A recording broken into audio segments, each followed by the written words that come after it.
Bien, continuamos con la segunda parte de la clase de trastornos de personalidad. Ahora vamos a ver los trastornos de personalidad pertenecientes al clúster B, ¿sí? Que como habíamos visto anteriormente son los pacientes emotivos, emocionales, dramáticos, inestables, inmaduros, ¿sí? Que tienen déficit tanto en el aprendizaje como en la sociabilización, ¿sí? Y dentro de este grupo está el trastorno histriónico de la personalidad, el trastorno narcisista de la personalidad, el trastorno antisocial de la personalidad y el trastorno límite de la personalidad.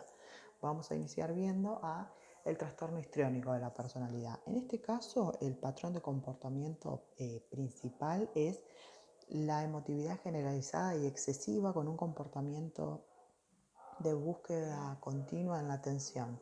Debido a una necesidad de afecto y atención continua, ¿sí? Estos pacientes son pacientes que recurren a numerosas maniobras para obtenerlas. Eh, Buscan continuamente ser el centro de atención y se sienten frustrados, incómodos cuando no logran serlo.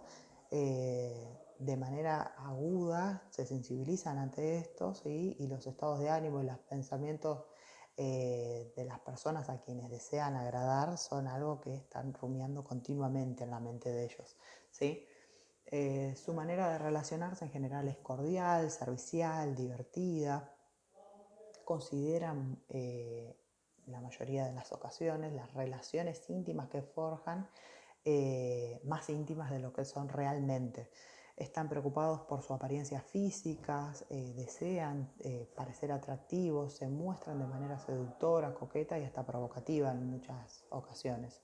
Eh, Sus emociones son exageradas, son dramáticos, son teatrales, son muy animados, impetuosos, tienden a entusiasmarse con gran facilidad, así como también se aburre o se enoja con gran facilidad. Eh, Tiene un estilo cognitivo frívolo, evita más bien el pensamiento introspectivo porque son pacientes muy sugestionables, que están atentos a cualquier acontecimiento externo. Eh, el discurso tiene más bien una tendencia a hablar de generalidades basadas en las impresiones y hacer juicios bastante irreflexivos, ¿sí? Al igual que vimos en los otros trastornos, yo les dejo acá los criterios del DSM-5, los criterios diagnósticos, ¿sí? Que fíjense, inicialmente lo que les marca es el patrón dominante de cada uno de ellos, y en este caso lo que hay es una emotividad excesiva, la búsqueda de atención continua, que se presenta en las primeras etapas de la vida adulta, en la adolescencia, ¿sí? Que se presenta en diversos contextos y que en este caso se manifiesta por 5 o más de los siguientes criterios, que son básicamente los mismos que vimos recién. Se sienten incómodos en situaciones en las que no es el centro de atención, la interacción con los demás se caracteriza por un comportamiento sexualmente seductor, provocativo, inapropiado, tiene cambios rápidos en la expresión de las emociones, ¿sí?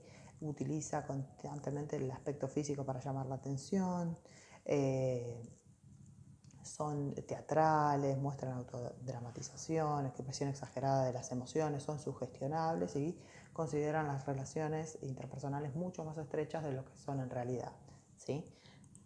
Al igual que antes, fotitos de algunas personas con rasgos de personalidad histriónicos, ¿sí? Bastante dramáticos ellos, buscando siempre ser el centro de atención, ¿sí?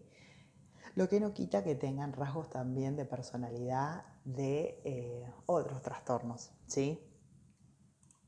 Muy bien, continuamos con el trastorno de personalidad narcisista. En este caso, ¿sí? El patrón de comportamiento que predomina es el de grandiosidad. Ellos se sienten lo mejor del mundo, ¿sí?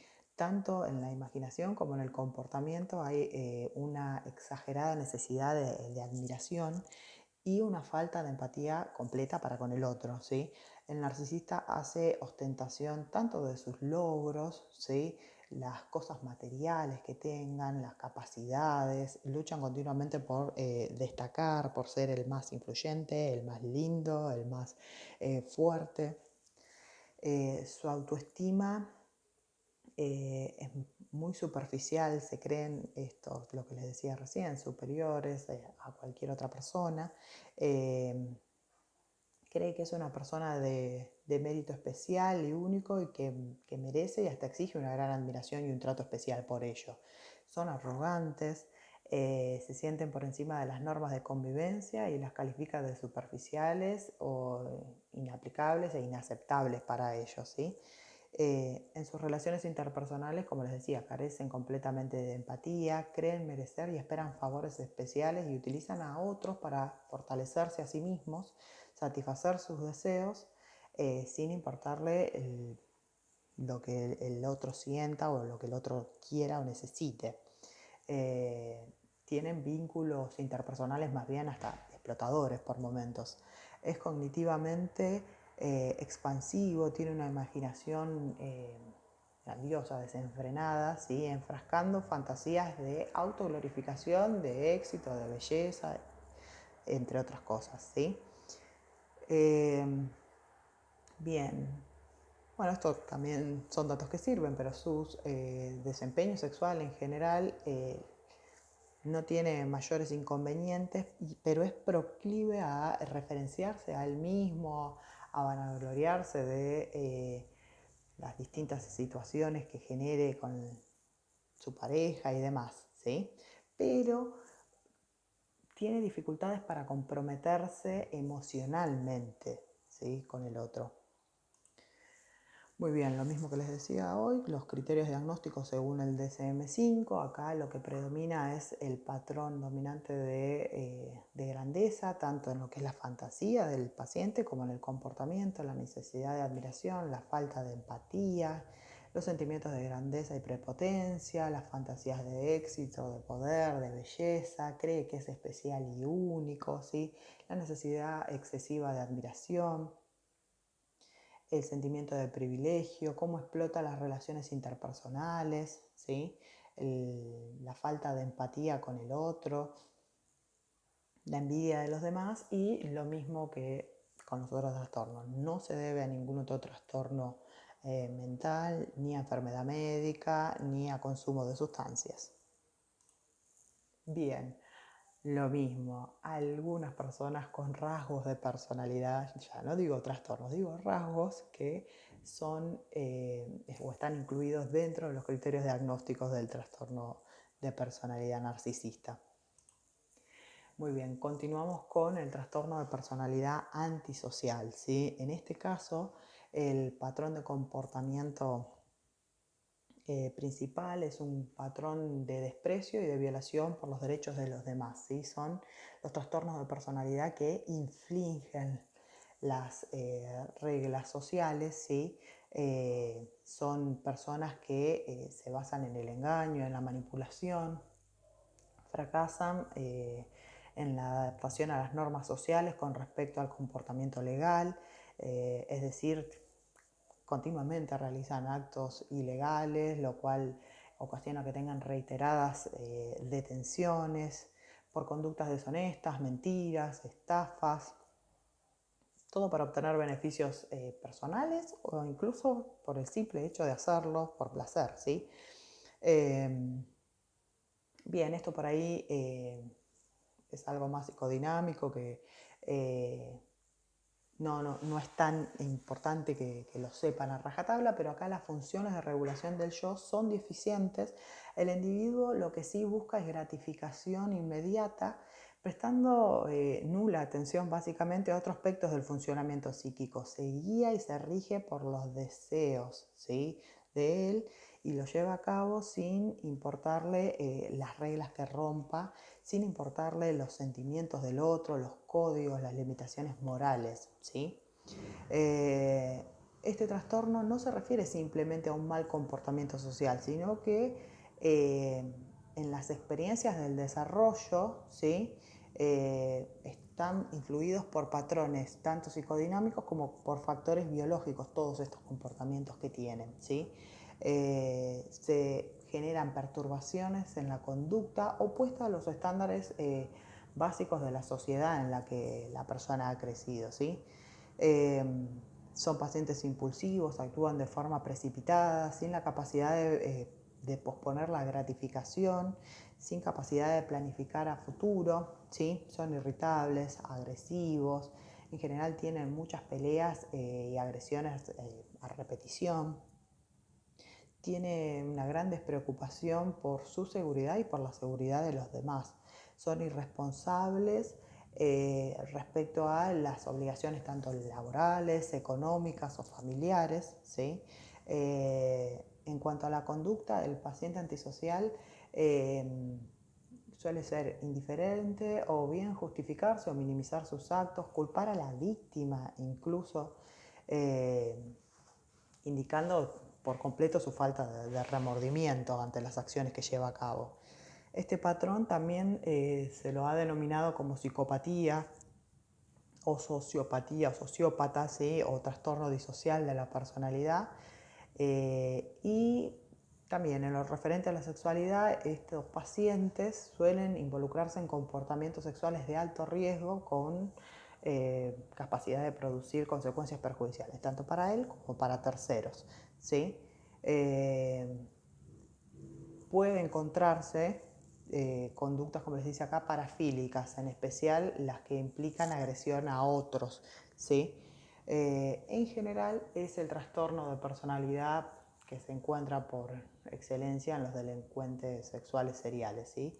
Y, como siempre, los criterios diagnósticos, ¿sí? Del trastorno de personalidad antisocial. Acá el patrón de comportamiento dominante es la inatención, la vulneración de los derechos de los demás, que se produce antes de los 15 años y en general continúa en la vida adulta y que se manifiesta por todos estos criterios que vemos acá: incumplimiento de las normas sociales, de los actos legales, engaño, impulsividad, fracaso para planear con antelación, irritabilidad, agresividad, desatención imprudente de su seguridad, la de los demás, irresponsabilidad en lo que es inherente a las funciones laborales, familiares, obligaciones económicas, ausencia de remordimiento.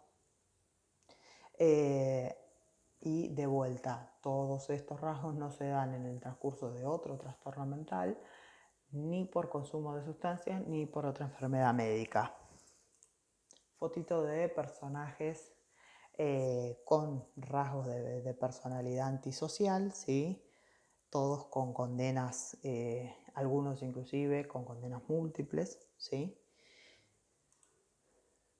Continuamos con el último del clúster B, que es el trastorno límite de personalidad o también llamado trastorno borderline, ¿sí? En este caso, el patrón de comportamiento por excelencia es el de la inestabilidad en sus relaciones interpersonales, la autoimagen, la afectividad y la impulsividad. Las relaciones interpersonales son sumamente inestables, los vínculos alternan desde la idealización del otro a la desvalorización o devaluación por completo del mismo. Tienen mucho temor tanto al abandono real como al abandono imaginario, es uno de los criterios diagnósticos de este trastorno. Al rechazo, a la separación, a los cambios en el ambiente, les cuesta mucho adaptarse, ¿sí? Con lo cual llevan a esfuerzos frenéticos para poder evitarlos, e inclusive pueden tener actos impulsivos como comportamientos de automutilación o lo que llamamos conductas parasuicidas o incluso conductas francamente suicidas para poder evitarlos. En periodos de estrés intenso, en general, como les dice ahí, por situaciones generadas a partir de situaciones de abandono, o que ellos sientan como un abandono, ¿sí? Pueden llegar a la ideación paranoide, pero que en general es transitoria y de corta duración. La autoimagen es por completo insegura, la imagen que tienen de sí mismos. Son inestables, cambiantes. Puede cambiar la manera que se siente ante sí y ante los demás de un momento para el otro, ¿sí? Estos cambios afectan a todas las áreas de su vida, desde lo sexual, lo afectivo, lo laboral, lo familiar. Estos cambios son repentinos, ¿sí?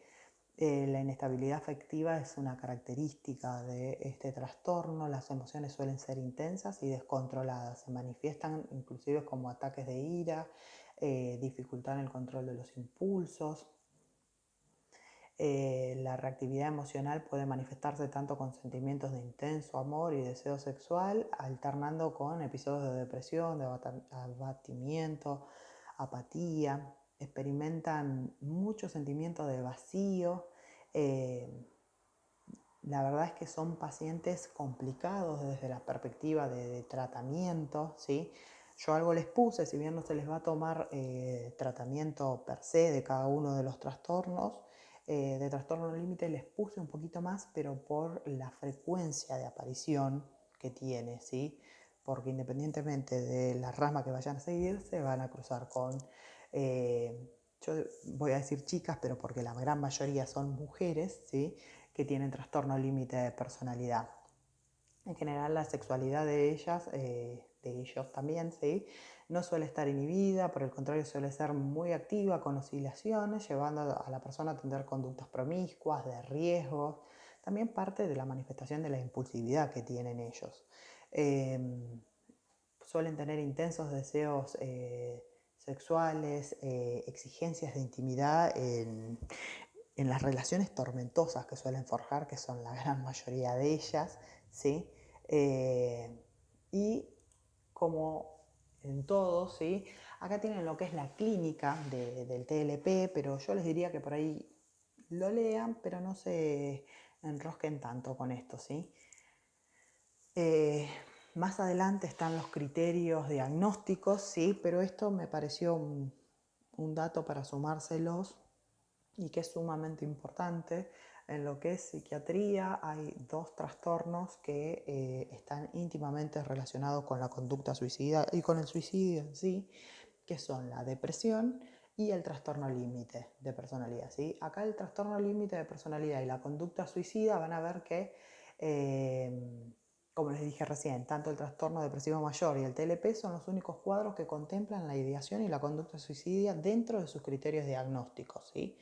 El paciente con TLP tiene un mayor porcentaje de suicidalidad, perdón, que la población general, ¿sí?